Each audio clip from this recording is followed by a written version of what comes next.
नमस्कार, आप देख रहे हैं हिंदी सवेरा न्यूज और मैं हूं आपके साथ ज्योति कनौजिया। ये रुक करते हैं खबर की ओर।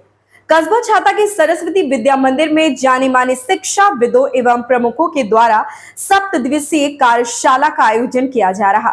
इस कार्यशाला में ब्रज प्रदेश के 12 जिलों से आए हुए प्रधानाचार्यों द्वारा किए गए विषयों पर विचार विमर्श किया जा रहा है। प्रशिक्षण वर्ग में प्रांतीय शैक्षिक प्रमुख ने कहा, इस वर्ग में प्रशिक्षण के कुल 40 रहेंगे। विद्या भारती के विद्यालयों में दी जाती है संस्कार मुक्त शिक्षा। नई शिक्षा नीति 2020 सीखने सिखाने की कार्यशाला। शिक्षा नीति में बदलाव से जल्दी समाज में बदलाव आएगा। कस्बा छाता के सरस्वती विद्या मंदिर में जाने माने शिक्षाविदों एवं प्रमुखों के द्वारा सप्त दिवसीय कार्यशाला का आयोजन किया जा रहा है। इस कार्यशाला में ब्रज प्रदेश के 12 जिलों से आए हुए प्रधानाचार्यों द्वारा कई विषयों पर विचार विमर्श किया जा रहा। प्रशिक्षण वर्ग में प्रांतीय शैक्षिक प्रमुख ने कहा, इस वर्ग में प्रशिक्षण के कुल 40 रहेंगे। उन्होंने कहा कि शिक्षा के विकास के लिए प्रतिभा प्रदर्शन, शिक्षक गतिविधियां, तनाव मुक्त वातावरण, नैतिक शिक्षा, आत्मरक्षा, महिला सशक्तिकरण, शारीरिक इत्यादि गतिविधियां द्वारा विद्यालय के बच्चों का सर्वांगीण विकास करना। विद्या भारती 1952 से शिक्षा जगत क्षेत्र में काम कर रही हैं। ब्रज प्रदेश में 12 जिले आते हैं। नगरीय विद्यालय में 5 वर्ष पूर्ण कर चुके प्रधानाचार्य इसमें सम्मिलित हैं। इस वर्ग में सफल प्रधानाचार्य हैं जो अपने कार्य क्षेत्र में निपुण हैं। इस भीषण गर्मी में जो तापमान 47 प्लस हो चुका है, इस बीच हमारी दैनिक प्रतिक्रियाएं चलती हैं जो कि 5:30 बजे से शुरू होकर रात्रि 10:30 बजे तक चलती हैं। वहीं कार्यक्रम के बारे में बोलते हुए विद्या भारती ब्रज प्रदेश के संगठन मंत्री हरिशंकर खेर मार्ग अलीगढ़ से आए हुए प्रधानाचार्य यशवीर सिंह आदि ने बताया। जाना है और आप यहाँ पर शिक्षा को उन्नतशील बनाने के लिए सहभागिता करने आए हैं। मैं यशवीर सिंह सरस्वती विद्या मंदिर खैर मार्ग अलीगढ़ में प्रधानाचार्य हूँ। इस वर्ग में संयोजक की भूमिका में हूँ और हमारा जो राष्ट्रीय लक्ष्य है, हमारी विद्या भारती का जो लक्ष्य है, उस लक्ष्य को पूर्ति करने के लिए समय समय पर परिवर्तन होते रहते हैं और नए नए जो विचार आते रहते हैं उनका समावेश करते हैं। राष्ट्रीय जो हमारी शिक्षा प्रणाली है, भारतीय शिक्षा प्रणाली है, हमारी विद्या भारती की जो लक्ष्य है उसमें कई तरीके का शिक्षा का समावेश है। जैसे शारीरिक शिक्षा है, बौद्धिक शारीरिक बौद्धिक और नैतिक शिक्षा है।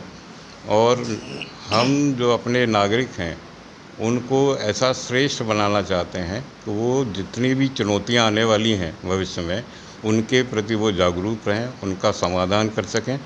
और इसी तरह से जो विभिन्न शिक्षा क्षेत्र में जैसे एनईपी है, एनईपी में बहुत सारे अभी चेंजेस हुए हैं।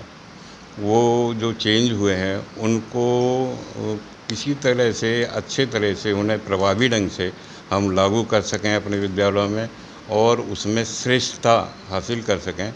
तो वो जो हमारा ये रिफ्रेशर कोर्स है, उनका जितनी नवीनतम जानकारी शिक्षा क्षेत्र में होती हैं, इस वर्ग का उद्देश्य यही है कि वो नवीनतम जानकारी से हम परिपूर्ण हों और उसका सदुपयोग उन जानकारियों का अपनी शिक्षा क्षेत्र में अपने लक्ष्य को प्राप्त करने में उनका निरंतर प्रयोग करते रहें।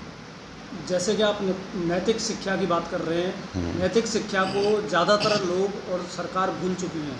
नैतिक शिक्षा हमारी जो विद्या भारती की शिक्षा प्रणाली है उसका एक महत्वपूर्ण अंग है।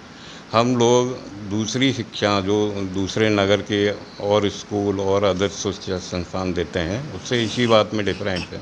हमारी जो वंदना होती है, हमारे जो और प्रणाली है शिक्षा देने की, जैसे घर संपर्क हैं, नागरिकों को साथ जोड़ के हमारा स्कूल का ध्येय होता है कि हम स्कूल नागरिक तक जाए।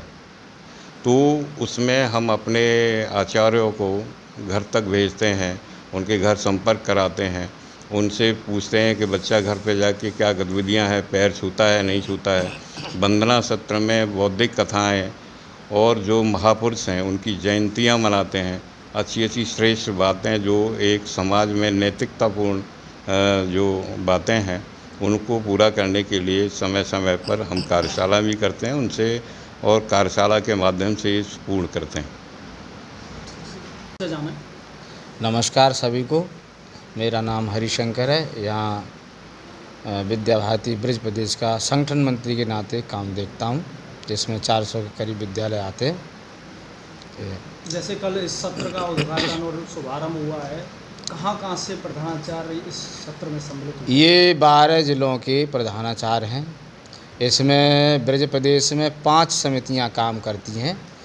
शिशु शिक्षा समिति जो शहर में कक्षा 1 से 5 तक की शिक्षा का प्रारूप है, शिशु शिक्षा समिति के अंतर्गत आता है। ग्रामीण क्षेत्र में भी विद्यालय चलते हैं, वो जन शिक्षा समिति के अंतर्गत आते हैं। वो 1 से लेकर के और 12वीं तक के विद्यालय चलते हैं। कुछ हमारे विद्यालय CBSE बोर्ड के भी चलते हैं।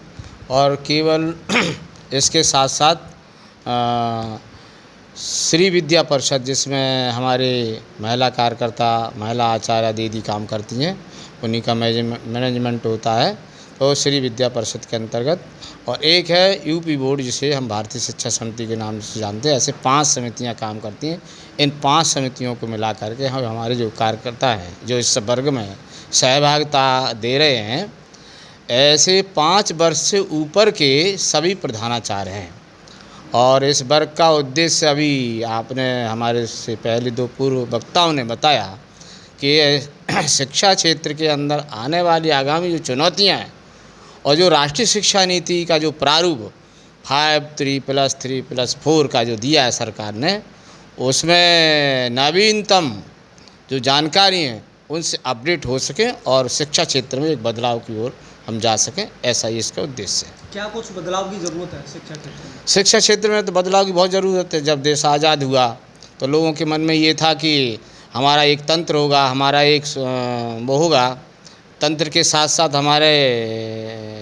हमारे उद्योग, बाकी सारी चीज़ें, कुछ में कुल मिलाकर हम स्वतंत्रता का अनुभव करेंगे। परंतु शिक्षा क्षेत्र ऐसा है कि इसमें जो चीज़ हमने सोची थी वो नहीं हो पाया। किसी कारण दोष देना तो ठीक नहीं है किसी को, परंतु 1952 में विद्या भारती की जो कल्पना जिस आधार पर हुई कि शिक्षा के साथ साथ संस्कार देना, क्यों व्यक्ति निर्माण अच्छा होगा तो देश अच्छा होगा। समाज के अंदर जो व्याप्त बुराइयां हैं उनको दूर करके समाज में एक अच्छा नागरिक बन सके, यानी विद्यार्थी का सर्वांगीण विकास हो सके, इस उद्देश्य को लेकर के विद्या भारती क्षेत्र में काम कर रही है।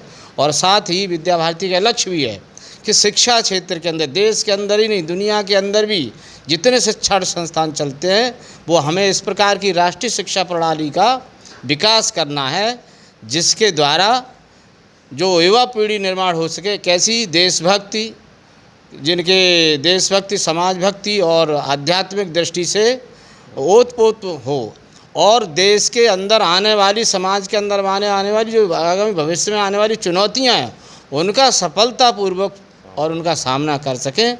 साथ ही साथ जो झुग्गी झोंपड़ी गिरवासी, जहाँ जहाँ अभावग्रस्त लोग रहते हैं, उनके जीवन को भी सुसंपन्न सुसंकृत बनाने का ये लक्ष्य है।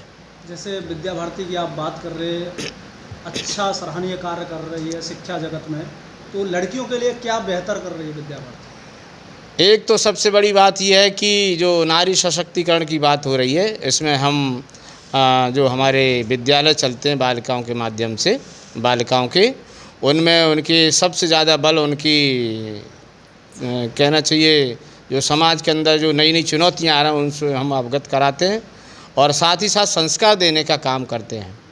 जैसे बालिका आत्मनिर्भर होकर के आत्मरक्षा, ये भी इस प्रकार के भी हमारे यहाँ वर्ग चलते रहते हैं। तो इस शारीरिक विभाग में ये आता है, सब प्रकार की जो है चुनौतियों का सामना सफलतापूर्वक कर सके, ऐसे सभी संस्कार देने का काम करती है विद्या भारती। जल्द ही समाज में बदलाव आएगा? हाँ, आ रहा है बदलाव। इसमें हमारे विद्या मंदिर में पढ़ने वाले पूर्व छात्र हैं, आज देश के अंदर लाखों करोड़ों की संख्या में जो आज परिवर्तन दिखाई दे रहा है, कहीं न कहीं उनका भी सहयोग है। ठीक सर, आपसे जाना है जैसे कि नगरीय एवं ग्रामीण क्षेत्र में शिक्षा को उन्नत और अच्छा बनाने के लिए एक कार्यशाला का आयोजन किया जा रहा है, जिसमें कई जिलों से प्रधानाचार्य यहाँ पे आए हैं आपके विद्यालय में। क्या कुछ बताएंगे इसका? पहले तो आपके माध्यम से जो दर्शक इस समाचार को देख रहे हैं, सभी को विद्या भारती की ओर से मेरा नमस्कार। और जिस वर्ग की चर्चा आपने की है, वो वर्ग ब्रज प्रदेश की ओर से है। ब्रज प्रदेश यानी पश्चिमी उत्तर प्रदेश क्षेत्र का एक प्रदेश है जिसमें 12 ज़िले हैं। 12 ज़िलों के नगरीय जो विद्यालय हैं, पूरे विद्यालय तो लगभग 400 हैं, लेकिन जो नगरीय विद्यालय हैं उसमें अपना कार्यकाल जो 5 वर्ष पूरा कर चुके हैं, उसके जो वरिष्ठ प्रधानाचार्य हैं उनका यहाँ पर एक रिफ्रेशर कोर्स, जिसे हम पुनश्चर्या वर्ग कहा है वो हमने आयोजित किया है। जितने भी शैक्षिक सुधार हो रहे हैं, जितनी भी तकनीकियाँ परिवर्तित हो रही हैं और पूरा विश्व का शिक्षा क्षेत्र हमने अपनी सिलेबस में रखा है, जो वहाँ की अच्छी बातें हैं। अपने देश में भी जो अच्छे बोर्ड हैं, अच्छे संस्थाएं हैं, उनकी भी बातें हमने रखी हैं। विद्या भारती जो 1952 से काम कर रही है, वो इस प्रकार के वर्ग 10-15 साल बाद लगाती रहती है। बड़ा विशेष वर्ग है। इसमें ये प्रधानाचार्य बहुत सफल प्रधानाचार्य हैं जो अपने क्षेत्र में पूरे वैचारिक प्रतिबद्धता के साथ कार्य कर रहे हैं और इस भीषण गर्मी में जो एक तरीके से आपातकाल जैसा है, ये 47 प्लस टेम्परेचर हो गया है, फिर भी सुबह 5 बजे से उठकर रात को 10:30-11 बजे तक लगातार हमारी प्रक्रिया चलती है। एक सत्र पहला जो होता है वो शारीरिक का होता है और बाकी 40 सत्र हैं कुल, जो हम 7 दिन में पूरे करेंगे। उसमें अनेक चर्चाएं, वार्तालाप, शैक्षिक क्रियाएं और बौद्धिक वर्ग विभिन्न शैक्षिक विषयों पर होंगे। अपनी शिक्षा में, शिक्षा के माध्यम से कैसे देशभक्त छात्र और नागरिक, आदर्श नागरिक हम बना सकें, संस्कारपूर्ण शिक्षा दे सकें, इसकी हमारी प्लानिंग रहेगी। और इसके लिए जो 40 विषय बांटे हैं, एक यूनिवर्सिटी के प्रोवीसी, डिग्री कॉलेज के प्रोफेसर्स और हमारे 3 केंद्रीय अधिकारी, 2 क्षेत्रीय अधिकारी बाहर से आ रहे हैं। अनेक शिक्षाविद भी इसमें आ रहे हैं। प्रांतीय अधिकारी जैसे हम जिनके पास बैठे हैं, माननीय हरिशंकर जी, आप हमारे प्रदेश के संगठन मंत्री हैं, वो पूरे समय यहाँ रह रहे हैं। और सबसे दाएं अभी कुछ अपनी बात करेंगे, श्री यशवीर जी इस कार्यक्रम के पूरे के संयोजक हैं और बड़ी तन्मयता के साथ छाता विद्या मंदिर में ये कार्यक्रम हो रहा है। यहाँ की प्रबंध समिति, यहाँ के प्रधानाचार्य, आचार्य, कर्मचारी, उनके लिए तो ऐसा लग रहा है कि मान लो कोई उत्सव है। 24 घंटे लगे रहते हैं, किसी भी प्रकार की परेशानी व्यवस्थाओं में, और जो कार्यशाला और वर्ग यहाँ चल रहा है उसमें वो आने नहीं दे रहे हैं। हमारी जो विद्या भारती की टीम है उसकी ओर से आपके माध्यम से मैं उन्हें भी धन्यवाद देना चाहूँगा।